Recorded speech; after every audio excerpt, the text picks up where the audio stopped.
I looked at Fortune's top 10 worst paying college majors today, and it was just, looking at this information here, it just bothered me for some reason. First and foremost, welcome to my channel. My name is Tammy. I am the owner of Tammy A1 Consulting. The information that I am going to provide today is just for informational purposes only, does not constitute any personal, financial, or legal advice, okay? But let's take a look at this, okay?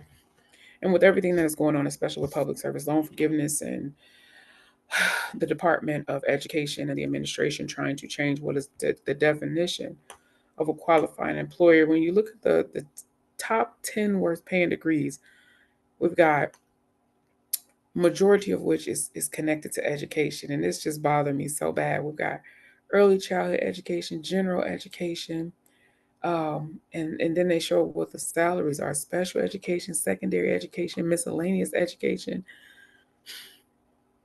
We know that when it comes to disparities in income, those who are less educated are the ones at the end of the day who are going to suffer the most.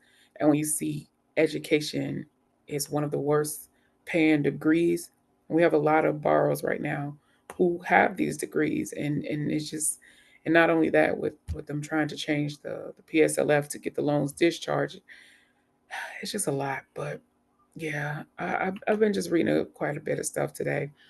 Another thing was the joint status report, and this is for who are those of you who are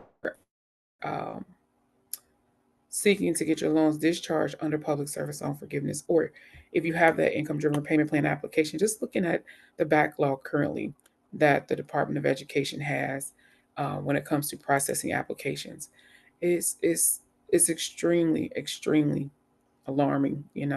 Although this has been something we've been dealing with for um, quite a long time, but just looking at the numbers here and seeing where they are, so it says that this is for the month of April, so the 1st through the 30th of April, where they show the IDR applications that were decided, it's either approved or denied, under 80,000.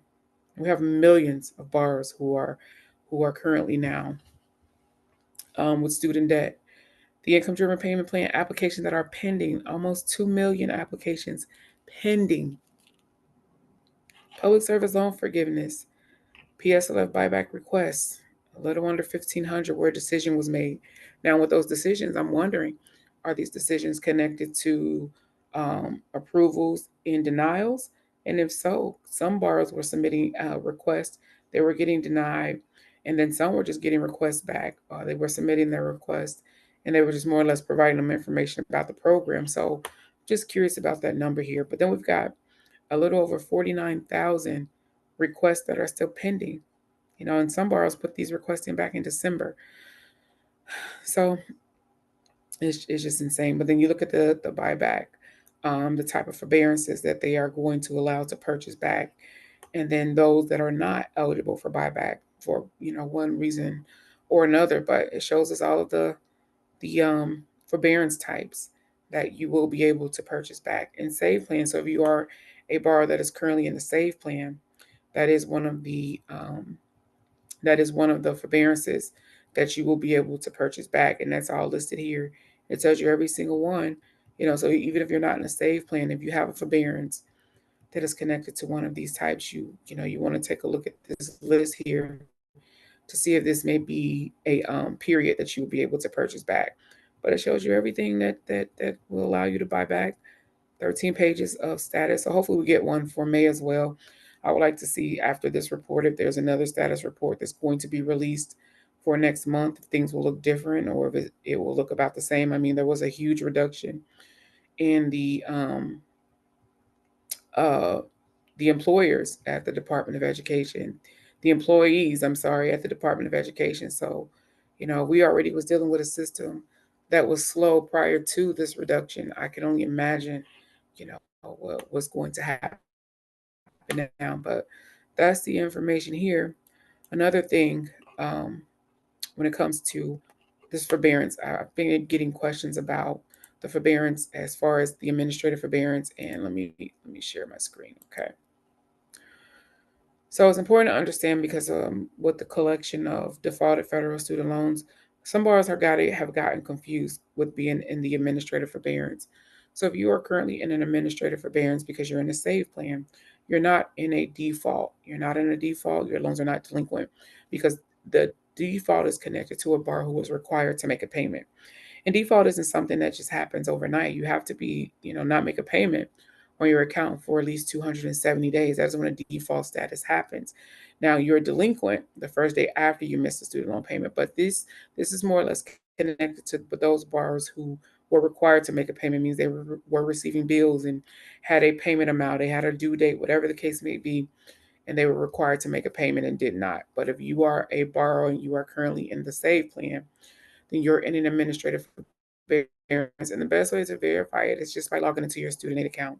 We log into your student aid account, and once you go through the verification process and you get to your dashboard, that is where you're able to see when you click on My Aid. So where your name is, your name will be at the top, and there'll be like, so when you log in, this will change and you will see your name, and there's going to be a little drop down arrow. Just click on My Aid, and that's where you'll be able to start seeing the details of your loans.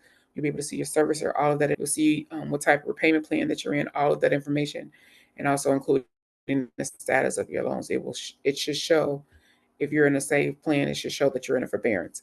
If you are in default, you'll know as soon as you log in because you'll see things in red. It will also provide you with information on how to get in contact with the default resolution group. Yeah, but we'll just stay connected to all of this. It's just all unfortunate to me every time I see, you know, um, this degrees that people have, and then we have an administration that's trying to take away what is considered as a qualifier, and especially those who are teachers that are in these fields. Just look at the amount, just the dollar amount of what they make, and then to be stuck with student debt that'll probably be double this amount once interest and fees and everything like that, accrues on the loan. But yeah, it's just all just. But we'll stay connected. We'll stay connected to it.